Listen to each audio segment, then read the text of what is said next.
দ্বাদশ সংসদ নির্বাচনে ইসির নেতৃত্বে দেয়া সাবেক প্রধান নির্বাচন কমিশনার হাবিবুল আউয়ালকে আজ আদালতে তোলার কথা রয়েছে। আদালতে হাজির করে তার রিমান্ডের আবেদন করবে পুলিশ। এর আগে বুধবার দুপুরে রাজধানীর মগবাজার থেকে হাবিবুল আউয়ালকে গ্রেপ্তার করে ঢাকা মহানগর গোয়েন্দা পুলিশ। বিএনপির করা শেরে বাংলা নগর থানার মামলায় তাকে গ্রেপ্তার দেখানো হয়েছে। হাবিবুল আউয়ালের বিরুদ্ধে প্রহসনের নির্বাচন, ডামি ভোটের আয়োজন সহ সংবিধান লঙ্ঘনের অভিযোগ আছে। একই মামলায় এর আগে রাজধানীর উত্তরা থেকে সাবেক সিইসি নুরুল হুদাকেও গ্রেপ্তার করে পুলিশ।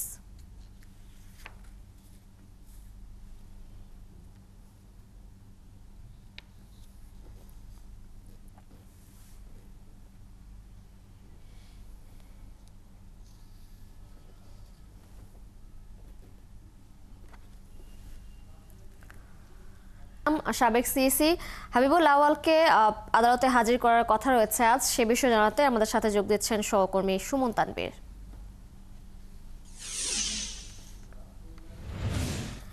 সুমন, হাবিবুল আউয়ালকে কখন আদালতে আনা হবে এবং তার কতদিনের রিমান্ড চাইবে পুলিশ?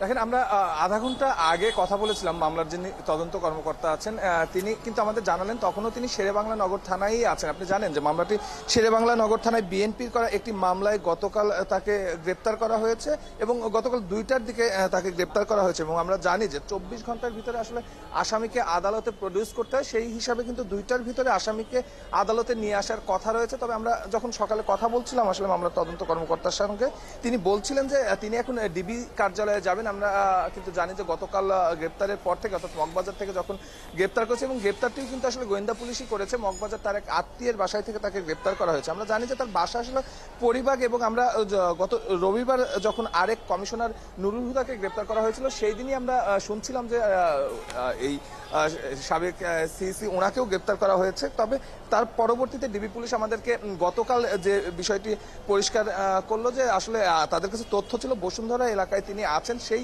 তথ্যের উপর ভিত্তিতে রোববার রাতে একটি অভিযান পরিচালনা করা হয়েছিল, কিন্তু সেই অভিযানে আসলে তাকে পাওয়া যায়নি। তিনি ওখানে ছিলেন কিন্তু পুলিশ আসছে এমন তথ্য তার কাছে হয়তো আগে ভাগে চলে যাওয়ার কারণে তিনি সেখান থেকে পালিয়ে যান এবং কালকে সর্বশেষ তাকে কিন্তু মগবাজার থেকে গ্রেপ্তার করা হয়। এবং গোয়েন্দা পুলিশ আমাদেরকে কিন্তু জানালেন গতকাল যে আসলে তিনি বারবার কিন্তু এই হাবিবুল আউয়াল জায়গা পরিবর্তন করছিলেন, যার কারণে কিন্তু তাকে আটকে একটু বেগ পেতে হচ্ছিল। তবে সবশেষ তাকে পাওয়া গেছে এবং যেটি মামলার তদন্তকারী কর্মকর্তা আমাদের বললেন যে ডিবি কার্যালয়ে তিনি যাচ্ছেন এবং যাওয়ার পরে প্রক্রিয়া শেষ করতে সাধারণত 1.5-2 ঘন্টা সময় লাগে। সেই হিসাবে তিনি আমাদেরকে সম্ভাব্য যে সময়টি জানিয়েছেন সেটি হচ্ছে 12টার দিকে তাকে আসলে কোর্টে আনা হবে। আর রিমান্ডের বিষয়টি যেহেতু ডিবি কার্যালয়ে ঊর্ধ্বতন কর্মকর্তারা থাকেন, রিমান্ডের একটি প্রাথমিক কাগজ যিনি তদন্তকারী কর্মকর্তা তিনি করেন, তারপরে এসে আসলে ঊর্ধ্বতনদের সাথে বিষয়টি নিয়ে কথা বলেন, তারপরে কয়দিন রিমান্ড চাওয়া হবে সেই বিষয়টি আসলে নির্ধারিত হয়। তো সেটি জানতে হয়তো আরো ঘন্টাখানিক আমাদের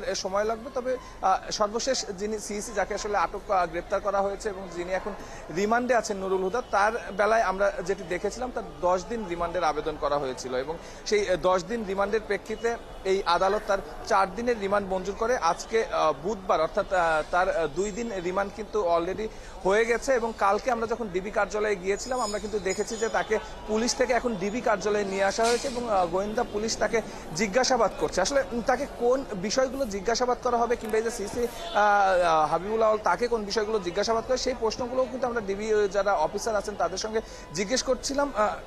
তারা কিন্তু বলছিলেন যে আসলে মামলা এই যে নির্বাচনগুলো হয়েছে সেই কারচুপির নির্বাচনে তাদের প্রভাবিত কারা করেছে সেই বিষয়গুলো আসলে ডিবি পুলিশ গোয়েন্দা পুলিশ আসলে তাদের কাছ থেকে জানতে চাচ্ছেন। সুমন, ধন্যবাদ আপনাকে। আপনি আছেন সেখানে, খোঁজ খবর রাখতে থাকুন। নিশ্চয়ই পরবর্তীতে যখন তাকে আদালতে হাজির করা হবে আমরা আবারও যুক্ত হব এবং এই বিষয়ে দর্শকদের আরো বিস্তারিত জানাতে পারবো।